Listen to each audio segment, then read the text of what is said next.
Sagar, shall we start? Yes, Saurav. Yeah. Let me share my screen.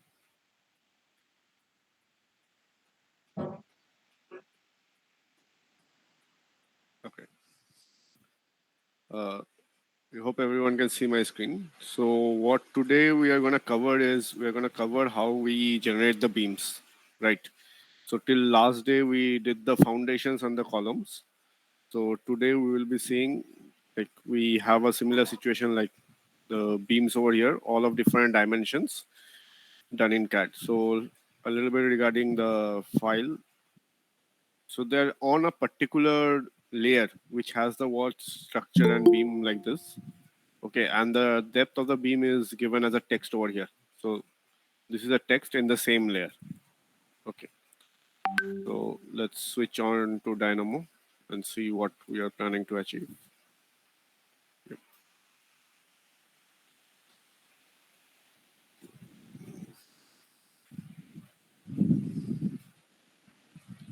So let's select it and run it.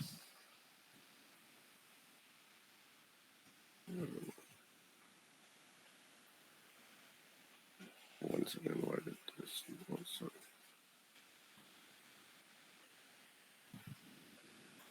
Let me open the auto beams one.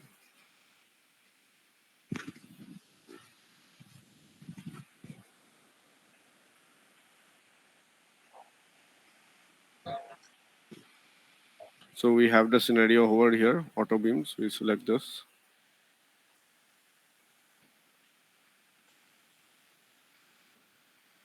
And as you can see, it generates the beam in the correct locations. And it also gives the depth as per whatever it is in the CAD. Okay, so if it is a different depth, it will give a different size for each of the beams. So how does this happen? Like, how do we get the process? So now we are gonna go into the script and see how we are achieving the same. So as with the other scripts, whenever we are working with CAD data, we are selecting the CAD link as the first step, okay, which is the import instance. And then we are bringing the data in, okay, using the beam morph nodes, simply the curves from the CAD layer. Okay, so we get first a list of curves like this. And from there, we filter out the whatever the curves have the word beam in them. So we get a filtered list, which then, wait, one second, yeah, then gets feed into again a filter mask. So we can filter out the beams from whatever are not the beams, okay, like columns, foundation, anything else. Okay, from there we move on to the part where how do we detect the beams. So what we are doing over here is we are taking each beam and finding its center point using the curve pointed parameter. Okay, from there, once we have gotten all the points, we are grouping the points together. So this node that you see, the Python script, that is grouping the points together. So what is happening over here is, if I draw a visual, say we have the beams like this, right, in a common scenario. The problem is we have the CADs, but like the curves we have it, but how do we tell Dynamo that these are the curves that form a beam? Okay. So in order to do that, what we are doing is we are first taking the point which is in between them. So let me change this to a different color, the blue. Yeah. So what we did is we took the midpoint of this all the lines. We took all the midpoints that you see over here. Okay. So on and so forth. Yeah. So we took all of these midpoints, which is being done by this node, which is a curve pointed parameter. So zero point 0.5 means midway. So it's taking each curve and getting the point which is midway between the two, which is this. Okay. So once this is has, what does it end up having? So if we rub up these lines for the second, we have this list of 6 points. Okay. But how does the tool understand whether these are beams or not? Okay. So what it does is it tries to group the points based upon a distance between them. So that is what is this Python script over here does. This is not made by me. This is made by Conrad, and then it was further updated by Inner Ranks. Okay, so I just took the script. Okay, and I'm just using it in the graph. So if you know about Archilab and all, so that's made by that person Conrad. Yeah. So here what we specify is the distance of the curves we want to group them by. Okay. So anything further than that won't be considered for grouping together. So what I consider over here is, since you can see the distance is quite far between them, right? We don't expect any like points, like the midpoints of two of the beams to be further than 800 mm from each other. So once we have specified that, what the software Python script doesn't goes is groups this two into one, this two into another one set of points, and this two into another set of points. Now, instead of 800, if would have given something like 8,000 or something like that, then what would have happened is uh, it would have grouped all of these points together. Okay. So this range kind of controls the sensitivity of like which points will be grouped together. Since we have given 800, we are pretty sure that the distance between the midpoints of two beams, lines which do not make up a particular beam, will be at least more than 800 away from each other. Right. So now once we have grouped together the points, which is being done by this script, okay, we have these points listed over here, like grouped one, the points which are nearest to each other, they are grouped together. But now we have to take these points and again get back these lines, which we have over here. Okay, so how do we associate these points with the lines which was previously there? Because we have lost it. We have changed the order and grouped them by the distance. So what here we are doing is in the node after that, we are doing a geometry intersect. Okay, you can see a lot of iterations. So we are taking all the points that are there, all 44 of them, and intersecting in them with all the curves that is. So the logic is, it will, if this is a point, okay, intersect is just checking whether the two items clash with each other or not. So it will only clash with the line on which it lies, right? So similarly, like this, it will only clash with the line on which it lies, because this point will clash with nothing apart from that, right? So what we did over here is we ran it against each and every clash lines, okay, and then again use filter by Bolmas to filter it out. So you can see over here I am getting just two lines for each of the values. I am getting a list within a list which is two lines, okay, and then I'm just flattening it to a higher level so I get this list. So this is a line at start point. There are 44 items on this list. So what this node gives me the line, and if I go over here, this gives me 44 points. So what all of this does in between is convert these points into lines. Okay, like directing from the points to directing it into the lines. So once we have the pair of lines over here, we are just simply taking each line. Now onwards, the things become much more simpler. Okay, since we have already obtained the points over here, okay, we have a pair of lines, right? So now we need the beam width. Okay, that we are simply obtaining by taking the distance between the center point of the two lines. Okay, just taking the two lines. Okay, like just taking the point and then finding the distance between the two, and then dividing it by 2, because the thing is Revit requires a line to draw the beam, like the center line of the beam to draw it. So once we divide the distance by 2, we can then input it into the curve offset, which is taking one of the curves as input. Okay, you can see as a line, and another as the point as input. So what this point tells it is the direction in which to offset the curve. Okay, so that the center line of the beam can be obtained, and the distance is specified by this, which is the like dividing the distance between the lines by 2. Okay, so once we come over here, we will have a line, single line for each of the 22 objects that are there. Okay, so if you remember when we started all the way over here, okay, we had 44 lines, right? If we have 44 lines, for each beam there are 2 lines. So if we divide by 2, that means there are 22 beams. So like this entire process, what it allowed us to do is obtain the 22 center lines of the beams. Okay, so that we can finally draw the beams in the next step going forward.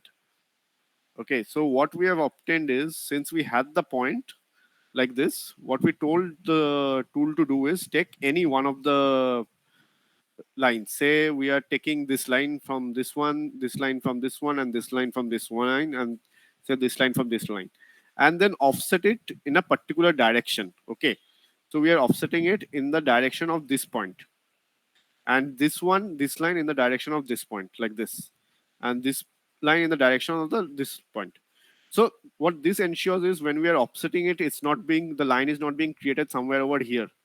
Okay, so that is why it's important not only to specify the offset, but also in the direction in which it will be offsetted. So once we have done that, and then we again offset this one over here. Okay, so once we do this, if we do this offsetting correctly towards the correct point, what we will end up having is, let me switch to a blue line. We'll end up having these lines. Okay, one line each for the center of each beam, running like this. Okay, we can rub the rest of it out. It's not required, because these are the lines that we require at the end of the day to draw the beam in Revit. Because the side lines does not matter. That's good for representation in CAD, but in Revit, if you need to draw it, you would need the center line of the beam. So this we are obtaining at this stage. So we have 22 center lines because we have 44 lines to start with. Okay, now we will move on to the rest of it. So anyone has any queries till now, what we did, like, and what was the logic of doing it? So this entire step that we are doing over here till now is just to fit the beams in the correct position. Anyone has any doubts till now? Let me run the script again so I can get the geometry preview.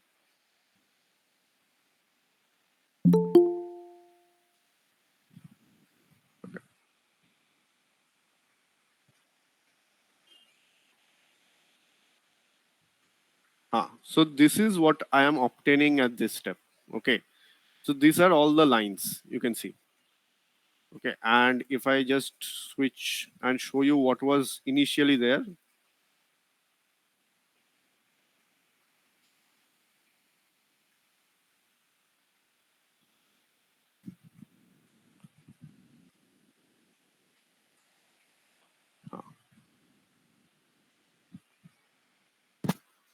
Let So you can see we had so many lines at the start. Okay, let me hide the portion over here.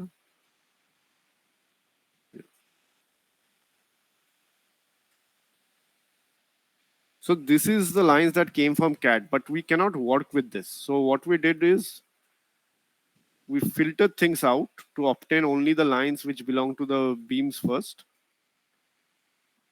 which is this. Okay.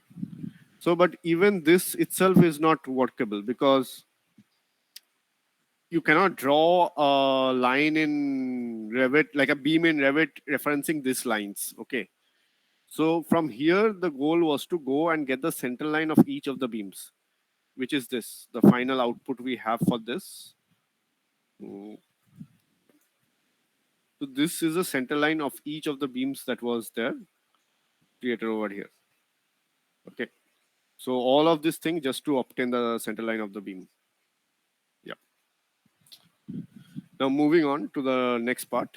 If anybody has any questions, they can ask, or else we'll move on to the next part. Yeah.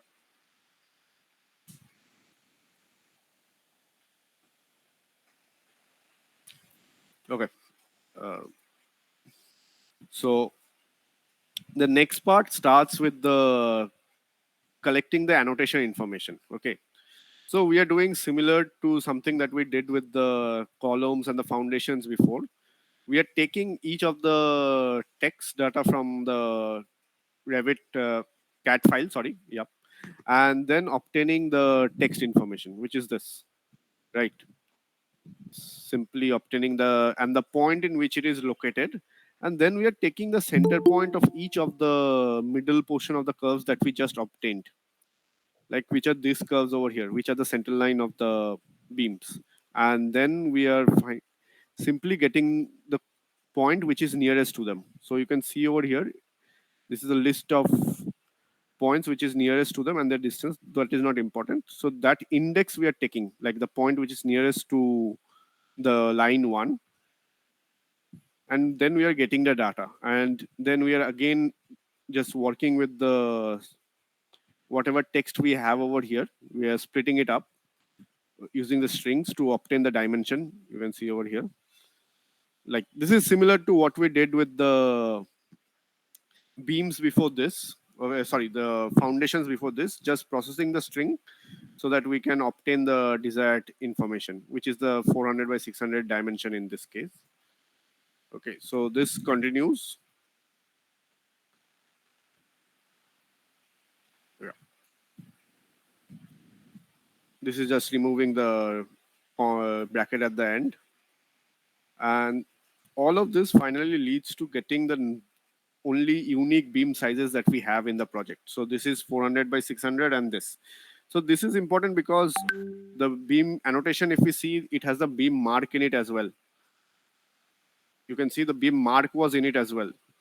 So it was important to remove the beam mark so that we can only get the dimension information from over here. Yep. And it is obtaining this, and this is again obtaining a list of all information that is there, like all the structural framings, the elements that are there, like similarly what we did for foundation. Like this is an exact repeat of that foundation node. Okay, like only the string processing part has changed a little because the beam annotations are a little bit different than the foundations, but it's exactly the same. It's just splitting up the text, duplicating the existing beam, which is the standard beam over here. Okay, and creating all the families with the proper parameter, like you can see the B and the H. Okay, this is exactly what we did for the foundations. Okay, like the element types are being created over here.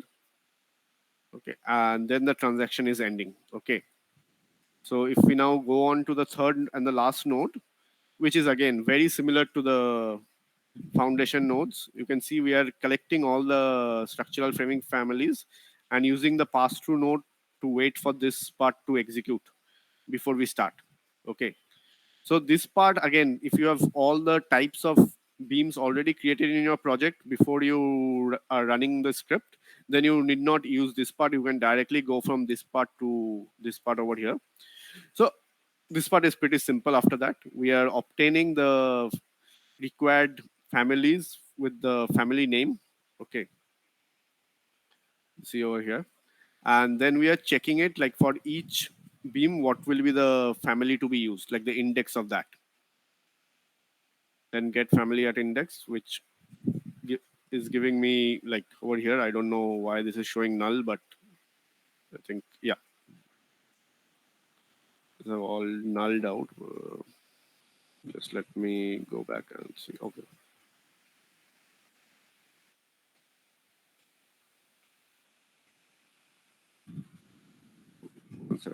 Let me just close this script and run it again. Like maybe I was testing it.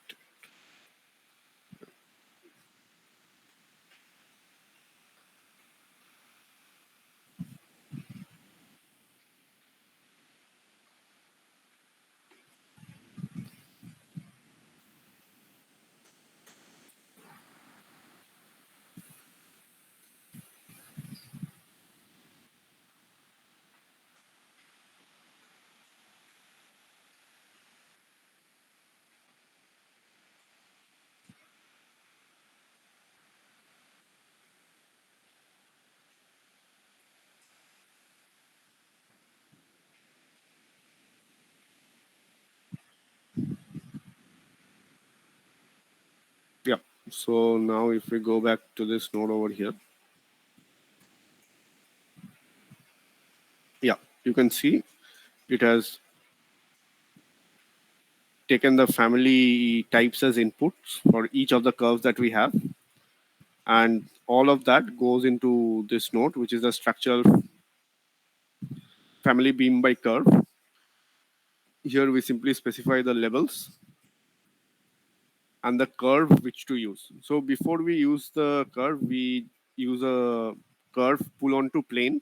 Okay, because if the curve was created anywhere above or like not on the proper place, it is important that the curve lies exactly in the level in which we are inputting it. Okay, so we took the level plane and just put the curve in the same plane as that. So all the curves are planar, and then this is the last step, which creates each of the families together so that we can see it in Revit like this. Anyone has any queries what we are doing? The main part of this is this one, which detects which are the beams that are together and can be grouped, like to understand the 2D lines and recognize them as beams and not just two lines on the CAD file. Anyone has any queries?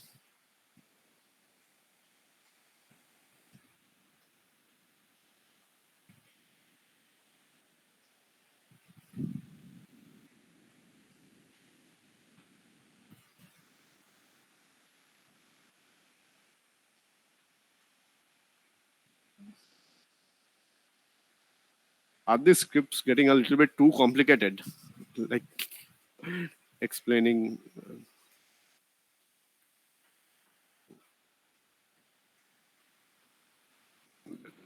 I had. Okay. Mm.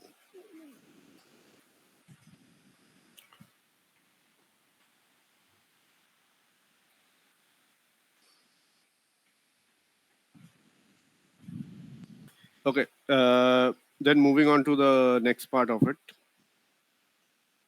So,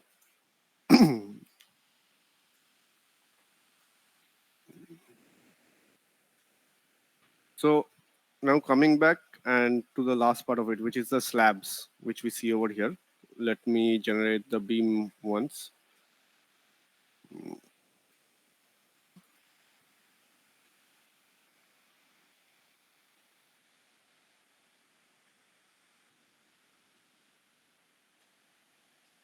Just give it some time to start.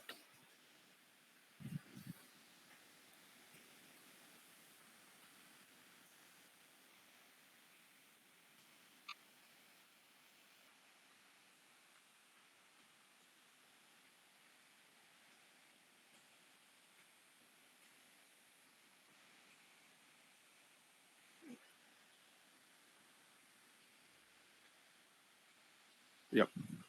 So as a first step, we have all the beams created, like with the script that I just showed. Okay. Now we'll focus on how to create the slabs over here. So for the slabs also, we have the information, like which is the thickness of the slab. So we have 150 thick and 200 thick slabs over here. So this information is there in the CAD as well already. So if we query it again, it's a text with the slab text added to it. Now if we go back to 3D and we open the flows,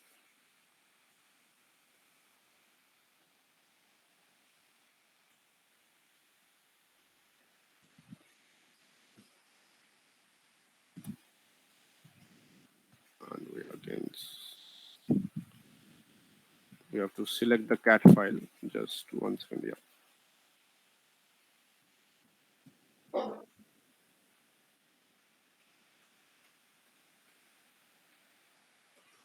Yeah, we have the CAD file over here, and like all the other scripts that we have, this also just takes the CAD as input as the first step. Reset, then I can simply run this,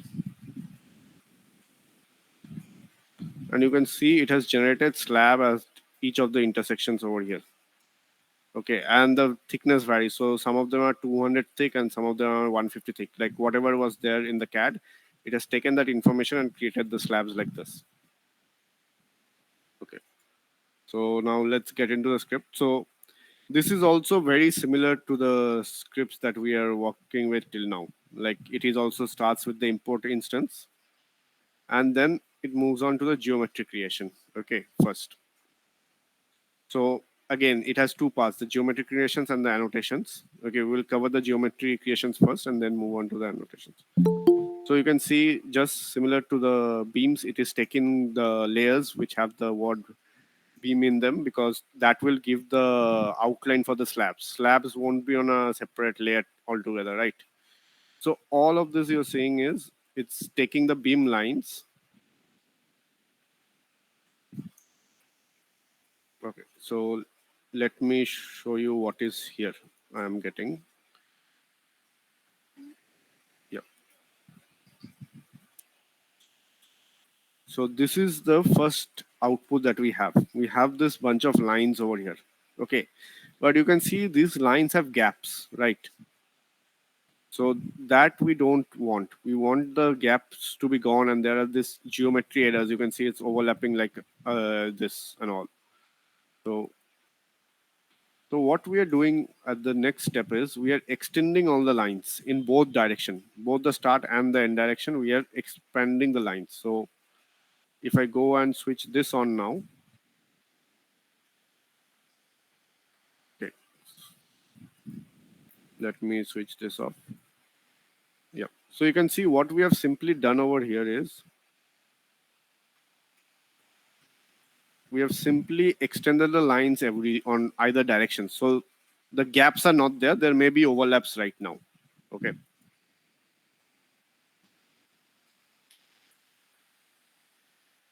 Then we are doing a simple intersection of the lines to find out which intersect with each other. Okay. And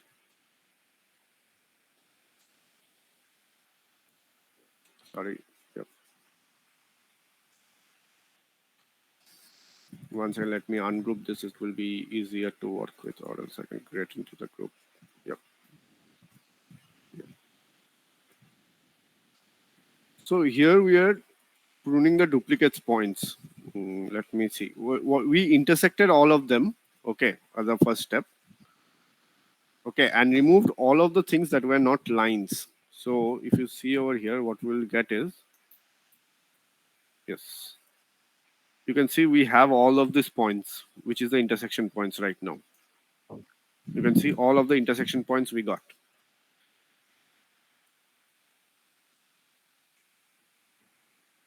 And then what we do is we draw the lines again. Okay, using the curve, like split the points with this line. So what we have over here is a number of small pieces of lines, like It has split. So if this was a huge, bigger line, it has been now split into 3 parts. Okay. So the last part, we come to the end of the thing. So the thing is, when each of the curve is split, we are taking the maximum of it and checking which of the lengths are equal to it. Okay. Because the maximum lines will be the lines that we need over here. Okay. So every curve that is split like this, so this part will be smaller, this part will be smaller, this will be smaller, this will be smaller, but the maximum will be this one, right? So we are splitting it over here and then obtaining this set. Let me on the preview for this and switch on of the preview for the ones below it. Yeah,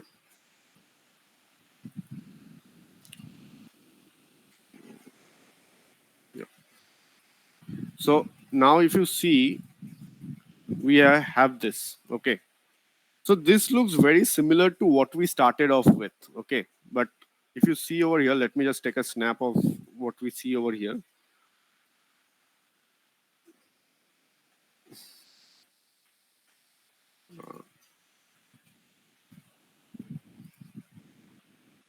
So we have this, and now let's see what we started off with before we started all this geometry procedures.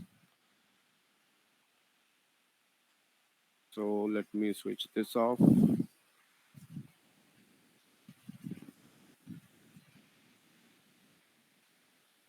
Let's go back and see this, where we all started.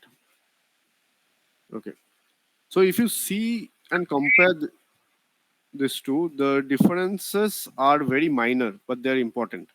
So you can see these gaps are gone at first. Now we have pure lines over here. So sorry. So all of these gaps are gone. We have closed profiles over here, which is what is required in Revit to create the flows. We cannot use lines like this in Revit to create the flows. And you can see these overlaps are also gone. Whatever this was, okay, geometry errors have been removed, like cleaned up to a certain extent, and we have this clean rectangles which are each of the flows. So we have like reached the first step, like the geometry step of where we wanted to reach from the CAD lines to getting closed profiles over here. Okay, now it has a few more steps. Let me switch this off, the preview.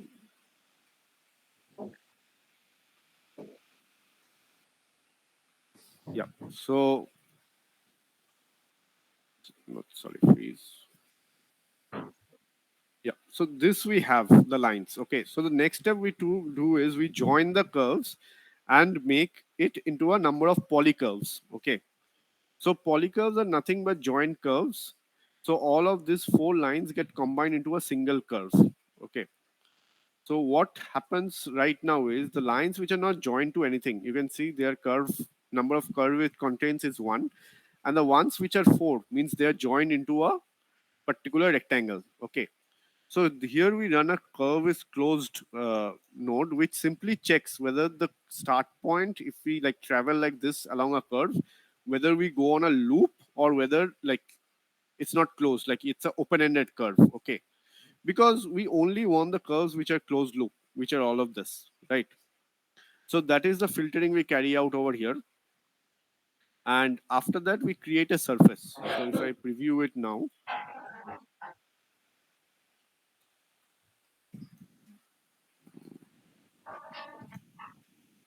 switch to geometry view.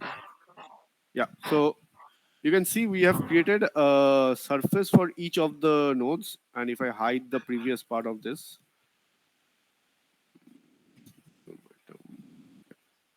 so if I hide this, you can see the external lines are also gone. So we have the exact geometry that we want to create the flows with. Okay, at this step, like clean geometry which we can use to create the flows with. So from there, we have the surfaces. And then we do this. What is the geometry intersect for? Okay, so before we come to this, we will go all the way over here. Okay. which is the annotation node. So here we have the geometry for the nodes which to use, but we need the data, like which is what thickness and so on and so forth. Okay. So again, we are back to the same place. We are taking the CAD origin points, okay, and then creating a point by coordinate with the Z axis fixed at 1000 mm. Okay. So wait, yeah, let me switch this on, and then we are simply drawing a line, okay, one of which is at the start point of the point, whichever it is, and one of it is 1000 meters above that. Okay, we have 2 points and created a line. So let me switch this lines on.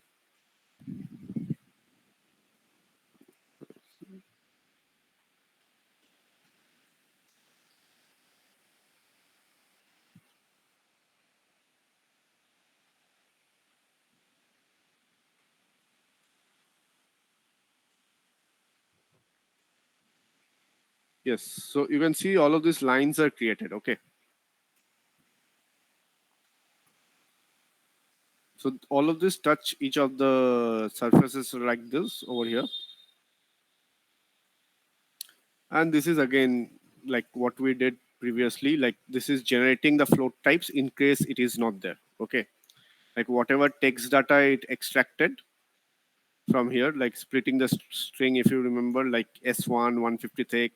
Like similarly, these are all string processing of the text data that exists to find out what is the dimension of the flows that we do not have over here, which is getting feed into over here. You can see the 150 and the 200 thick.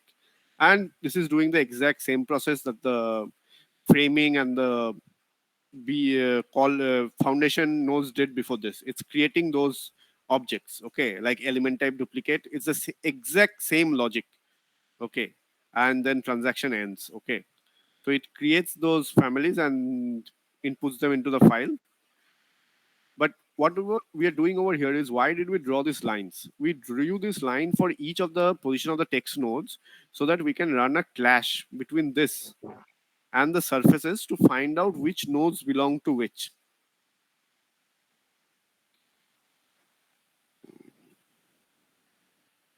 You can see list map we are running, and let me go a little bit back. So here we have all the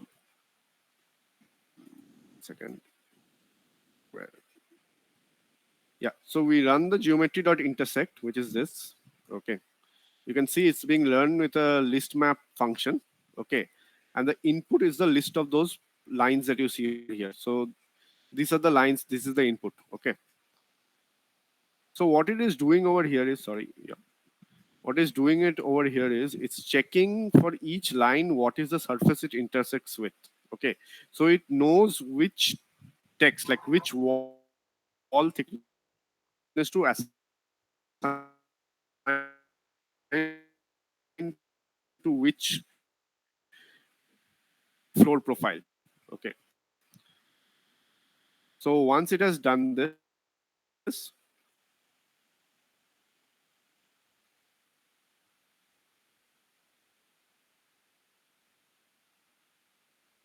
based upon which floor profile filter map to take the surfaces out, okay, and then obtain the perimeter curves of it. So you can see 4 curves for each of the perimeters. Then do a pull onto plane just to make sure that everything is on the same plane. And then we can simply use the floor by outline tool to create all the flows. Okay. And then we just as the additional step input in the marks of each of the floor as well. Okay, so if you go back over here and check the mark of any of this, you can see it is the correct mark for that. And the same data is there in the CAD as well.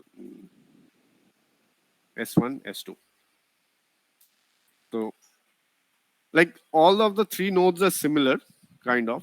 Yeah, like this part is similar in them, but how we are taking the geometry and post processing it so that we can use it as an input in Revit, that is just the tricky part to it. So you can see we have all the flows over here. Any questions anybody have regarding what we did and how we did?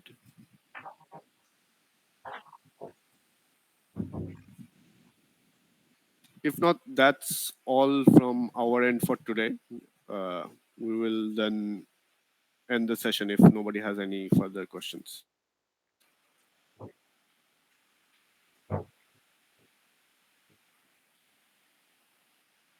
Like, is this getting a little bit too advanced or like too much?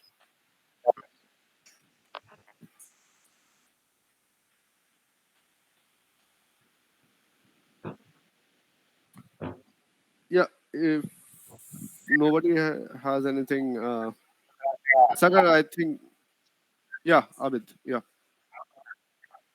Hi. yeah, hi, Sorry, actually, I joined late. I just a few minutes before I yeah, joined the meeting. yeah, So I'll look at video, and if there is any query, I'll come. sure, sure, sure, Along. yeah, thanks, thanks, So video will be shared on YouTube, right? yeah, This this recording will be shared on yeah, YouTube, yeah, right? yeah, yeah, yeah, it will be shared, yeah, Okay. yeah, Okay. Thanks. yeah, thanks, Actually, I was trying to do the same before to create the slab on grade, yeah, and we have the mm, isolation joint between mhm. the grade beams. So I need to take offset from the beam to create the slab. Yes, so that the geometry processing that we are doing depends directly upon how your CAD file is made. If your CAD file is like, we have to correct it. Like, there's two things: either it has to be drafted very well in a particular format, Okay. then you have to do scripting less, or if it's drafted very badly, then you have to solve all of those problems in Dynamo. So if you see, I solved some of them in Dynamo, but when you take any CAD file, these problems will be much more if then else, if then else, if then else you have to do. Okay. Okay. Yeah. Sagar, I think we can call it a day if nobody else has any questions.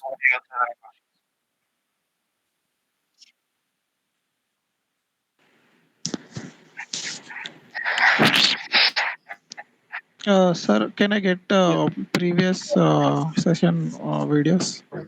Yeah, I think the link is shared. Previous sessions are on YouTube. I think for this week YouTube. it will be up to, yeah, yeah. Sagar will take care of that. Yeah. Okay, sir. Hmm. Sagar, are you here? Hello. Yes, sir. Yeah. Sagar, I think we are done for today. Uh, Okay. yeah.